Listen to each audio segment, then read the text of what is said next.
여러분 반갑습니다. 이번 영상은 중국에서 논란 중인 비혼주의 인터뷰 한번 리뷰해 보도록 하겠습니다. 북경에서 올해 24살 된 한 여성이 결혼에 대해 어떻게 생각하는지 말하는 이 영상은 그런 현상을 그대로 보여주고 있는데요. 여기서 말하는 그런 현상이라는 게 비혼을 의미하는 것 같고요. 중국에서도 한국하고 비슷하게 이런 흐름이 나타나고 있는 것 같습니다. 저는 그냥 평생 즐겁게 사는 사람이 되고 싶어요. 저는 차도 집도 살 생각이 없고 결혼도 아이를 낳을 생각도 없어요. 이러면 고부 사이에 그리고 부부 사이에 발생하는 문제도 없겠죠. 그냥 1년에 2달 정도만 열심히 돈 벌어서 나머지 시간들을 먹고 마시며 놀 거예요. 어떻게 1년에 2달만 일하고 나머지 10달을 먹고 마시면서 놀 수 있을까요? 정상적인 일을 한다면 불가능하죠. 혹시 맴맴한다는 이야기가 아닌가? 그런 좀 생각이 좀 들고요. 이어서 큰 병이야 어쩔 수 없다 해도 작은 병은 의료보험이 들었으니 해결되겠죠. 그리고 죽을 때가 되면 신구와 저의 마지막을 함께 할 거예요 라는 이런 내용입니다. 케이녀 닮아가는 중국 이야기죠. 그리고 또 다른 중국 여자의 인터뷰입니다. 저는 23살이고 북경 이공대학에서 패션 매니저먼트를 전공하고 있어요. 저는 비혼주의자예요. 그리고 절대 아이는 낳지 않을 거예요. 또 인터뷰하는 사람이 질문합니다. 왜 그렇게 확고부동한 생각을 갖게 되었죠? 라고 하니까 답변이 결혼은 많은 것을 의미한다고 봐요. 삶에 대한 압박도 크고 그래서 제가 제일 극혐하는 게 가난한 사람들이 애를 낳는 거예요. 그렇게 태어난 아이들은 열등감을 느끼게 될 테니까요. 그러면 평생 그런 것들을 치유하며 살아가야 하잖아요. 또 질문합니다. 고령화가 갈수록 심하게 진행될 텐데 그건 어떻게 생각하세요? 라고 하니까 그건 저와 상관이 없다고 생각해요. 알바노라는 거죠. K녀들하고 너무 닮아갑니다. 주갤러 분들의 반응을 보겠습니다. 한여 가치관인데 너무 익숙하다. 저도 익숙하다고 생각되더라고요. 또 다른 분의 의견. K드라마가 중녀들도 전부 배려났네. 크크. K드라마 정말 독극물이죠. 또 다른 의견. 시진핑이 한류를 차단한 이유. 정치적인 이유도 있는 걸로 제가 알고 있는데 아마 이런 부정적인 영향도 있었기 때문에 한류를 차단한 것이 아닌가 저는 그렇게 보고 있습니다. 남자들 같은 경우는 드라마 영향을 크게 안 받잖아요. 그런데 여자들은 드라마 영향을 많이 받는 것 같습니다. 이거는 남녀 간의 차이가 아닌가라는 그런 생각이 들고 그리고 한국의 K녀들 같은 경우도 드라마 영향을 정말 많이 받잖아요. 그리고 중녀들 같은 경우도 한국 드라마를 많이 봤기 때문에 분명히 영향을 받았을 거라고 봅니다. 그리고 우리나라랑 꽤 떨어져 있는 트리키에 거기 같은 경우도 종교 지도자들이 한국 드라마를 막아야 된다라는 주장을 했었어요. 제가 예전에 영상도 올린 적이 있거든요. 기사를 보고. 그런데 거기 내용을 보면 트리키의 여자들이 되게 얌전합니다. 그런데 얌전했던 며느리들, 얌전했던 딸들이 K드라마를 접한 이후에 시부모님들한테 대들고 뭐 대학 보내달라고 막 우기고 착했던 애들이 바뀌었대요. 그래서 트리키에 있는 종교 지도자들 그들이 K드라마를 막아야 된다. 이거 정말 안 좋은 거다. 뭐 그런 이야기도 나왔었거든요. 그래서 저는 제가 볼 때 이 K드라마가 정말 많은 나라들한테 지금 민폐를 끼치고 있는 것이 아닌가 그런 생각이 좀 많이 듭니다. 그리고 중국 같은 경우는 특히 가까워서 그런지는 모르겠습니다만은 아마 더더욱더 영향을 많이 받은 것 같고요. 그리고 상대적으로 우리보다는 뭐 경제적으로나 문화적으로 선진국인 나라들은 그렇게 한국 드라마 인기가 많지가 않아요. 상대적으로 오히려 우리보다 경제적으로나 뭐 문화적으로나 약간 조금 뒤에 있는 나라들이 한국 드라마를 좋아하는데 그렇게 반가운 일은 아니다. 오히려 미안한 일이다. 그런 생각이 좀 많이 들고 그리고 중국 같은 경우도 이런 영향인지는 모르겠습니다만은 중국의 학계 출산율을 보면 2010년대 이후로 완전히 수직 낙하를 했거든요. 아마 이런 부분에 있어가지고 아마 한류 드라마가 큰 영향을 미치지 않았나 그런 생각이 좀 듭니다. 그리고 제가 이거를 올리면서 갑자기 좀 떠오른 게 뭐였냐고 하면 한국하고 일본하고 중국하고 이 동아시아 삼국이 비슷한 현상이 다 발생했습니다. 그리고 제가 알고 있는 것을 바탕으로 해가지고 뭐 사회적으로 경제적으로 이게 맞냐 안 맞냐 챗GPT한테 확인 요청을 제가 했어요. 그러니까 확인을 해주던데 제가 확인한 거를 보니까 일단 원인은 비슷해요. 원인은 비슷한데 결과는 조금 다르게 가고 있습니다. 그러면 원인은 뭐였냐? 일단 한국, 일본, 중국 다 여자들이 마탱이 가기 전에 발생했었던 배경이 뭐냐? 백그라운드가 뭐냐면 경제 호황이 있었더라고요. 그러면 경제가 호황이 되면 여자들이 일하는, 종사하는 서비스직 일자리가 많이 늘어나죠. 그러면 당연히 여자들이 소득이 늘어나고 근거 없는 자신감, 근자감이 생기더라고요. 그리고 여자들 같은 경우는 먹고 살만해지면 결혼하기보다는 결혼 안 하려고 합니다. 오히려 먹고 살기 힘들어야 여자들은 생존 본능 때문에 결혼을 하거든요.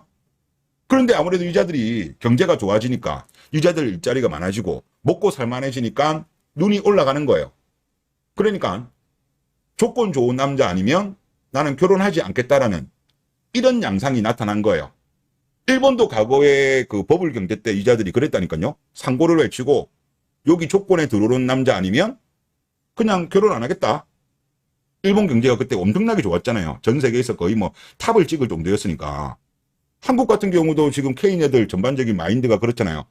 요즘은 약간 나이 좀 많이 든 30 중반 넘어가는 여자들은 갑자기 상황이 좋지 않은 것 같으니까 갑자기 결혼을 서두르고 있는 게 포착되는 정도고, 지금 중국도 보면은 비슷한 현상이 지금 나타나고 있는 거예요. 그러니까 원인 자체는 경제 호황, 여기서부터 시작했더라고요. 그리고 당연히 여자들의 눈이 올라가고 그로 인해 가지고 남자들 같은 경우는 짜증나고 말도 안 되는 걸 요구하니까 결혼을 기피하고 그로 인해서 혼인 감소, 저출산, 여기까지는 동아시아 삼국이 똑같이 나타났어요. 지금 한국하고 중국은 진행 중이고, 그리고 남자 입장에서 보더라도 한국, 일본, 중국 남자들한테 동시 발생했어요. 여기서 말하는 일본 남자는 옛날에 버블 경제 때, 그때 이자들 눈이 높았을 때 그때 일본 남자 케이스인데, 이때 같은 경우 부동산 가격이 일본도 장난 아니었죠. 중국 같은 경우도 최근에는 많이 내렸습니다만은 얼마 전까지만 하더라도 소득 대비해서 대도시 같은 경우는 전 세계 1위 수준이었어요. 한국도 부동산 가격이 소득 대비해서는 높은 나라죠. 그러니까 당연히 결혼함에 있어가지고 부담감이 큽니다. 물론 일본 같은 경우는 지금은 반반 문화가 많이 고착이 되었지만은 한참 버블 시기에는 남자들이 많이 부담을 했대요. 지금이 바뀐 문화로 알고 있습니다. 그리고 뭐 일본 같은 경우도 버블이 터진 이후에 취업 빙하기에 들어갔죠. 그러면서 양질의 일자리가 많이 없어졌고, 지금 현재 한국 같은 경우도 양질의 일자리 구하기 힘들고, 중국 같은 경우도 지금 일자리 구하기 힘들어요. 그러니까 지금 버블을 걷고 나서 이제 약간 하향 곡선을 그리는데 여자들은 안 바뀌는 거예요. 그러니까 상황, 시츄에이션이 바뀌면 여자들도 그에 맞춰서 어느 정도 조건이 조정이 돼야 되는데, 이미 한번 눈이 높아졌던 동아시아 상공 여자들은 눈이 안 내려간 거예요. 그러다 보니까 이게 매칭이 안 되다 보니까 남자들도 그냥 혼자 살겠다, 결혼을 기피하게 되고, 그로 인해서 전체적으로 결혼이 줄어든 거, 그로 인해서 저출산이 발생한 것 같습니다. 그래서 이 원인 같은 경우는 동아시아 상국이 거의 뭐 데칼코마니 수준이 아닌가라는 그런 생각이 들고, 그리고 나중에 이제 진행되는 거는 일본 같은 경우는 이제 거의 뭐 끝난 거라고 봐야 되겠죠. 90년대 초에 버블이 터지고, 그리고 취업 빙하기, 아시아 금융위기를 경험하면서 인려들이 먹고 살기 힘든 상황이 되었어요. 그리고 사회적 경제적으로 인려들을 압박을 했어요. 그럼에도 불구하고 인려들 같은 경우는 금방 안 바뀌었습니다. 92년도에 버블이 터졌잖아요. 그리고 나서 무려 15년 정도 지난 이후 2000년대 후반부터 일본 여자들이 바뀌면서 여자력을 키우기 시작했어요. 그나마 일본 같은 경우는 15년밖에 안 된 것 같습니다. 그런데 중국은 어떤 상황이냐? 중국도 보면 뭐 앞에 원인 같은 경우는 비슷한데 일본하고 비슷하죠. 부동산 지금 버블 꺼지고 중국 경제 심각하고, 그런데 메타인지 박살난 중녀들 같은 경우는 과거 일본의 마케이노처럼 아직까지는 콧대를 유지하고 있습니다. 그리고 중국 남자들 같은 경우는 탕핑과 독신을 선택하는 남자들이 늘어나고 있고, 그로 인해서 혼인 극강, 저출산이 발생하고 있어요. 그리고 중국 정부의 움직임을 보면 문제점은 제대로 파악한 거 있는 것 같습니다. 그래서 중국이 정책적으로나 미디어라든가 인플루언서 등을 통해 가지고 유저들을 압박하고 있어요. 일본에서 있었던 것보다 오히려 중국은 사회주의 국가라서 그런지 모르겠습니다만은 압박의 강도는 훨씬 강한 것 같습니다. 뭐 일녀들처럼 될지 안 될지는 모르겠습니다만은 그래도 어느 정도 시간이 지나면 중국 같은 경우는 그래도 한국처럼 최악의 상황까지는 안 가지 않을까, 좀 그런 생각이 들고, 그리고 중국 같은 경우는 한국에 비해서는 그래도 빨리 결혼해요. 빨리 결혼하기 때문에 한국 같은 경우는 결혼을 해도 워낙 늦게 결혼하니까 뭐 아이를 낳아도 한 명에 그치는 경우도 많고 아예 안 생기는 경우도 많지만, 중국은 아직까지 결혼은 빨리 하는 문화이기 때문에 한국처럼은 안 되지 않을까, 그런 생각이 좀 들고, 한국은요? 한국은 상황이 가장 심각해요. 가장 심각한데 나라 자체가 거대한 낙후한 국가이기 때문에 이거 같은 경우는 아무런 변화가 없을 것 같아요. 바뀔 기미가 전혀 안 보이고, 문제점도 모르고 있는 건지 모른 체 하는 건지 모르겠지만 뭐 계속적으로 일가 가정의 양립이라면서 계속 여자를 도와주는 쪽으로 가고 있기 때문에 한국은 해결될 가능성이 별로 없어 보여요. 없어 보이고, 그리고 뭐 각자를 본다라고 한다면 지금 낙후한 같은 경우는 일단 포기하고 각자 도생을 준비하는 것이 낫지 않을까, 그런 생각이 또 들고요. 그리고 또 한 개 더 추가적으로 말씀드리고 싶은 게 뭐냐고 하면, 이 뭐 음악 같은 경우는 그래도 전 세계적으로 한국 음악을 좋아해 주는 거는 좋은 일인 것 같은데, 한국 드라마가 전 세계적으로 이게 뻗어나가는 게, 한국 드라마들이 보통 보면은 한국 여자들 취향으로 만든 드라마잖아요. 그런데 이 한국 드라마들이 안 좋은 영향을 너무 많이 주는 것 같습니다. 그래서 한국 드라마는 좀 유행을 안 했으면 좋겠다. 그리고 또 혹시나 국제 결혼하시는 분들이 계시다라고 한다면 한국 드라마는 가급적이면 좀 보지 마라.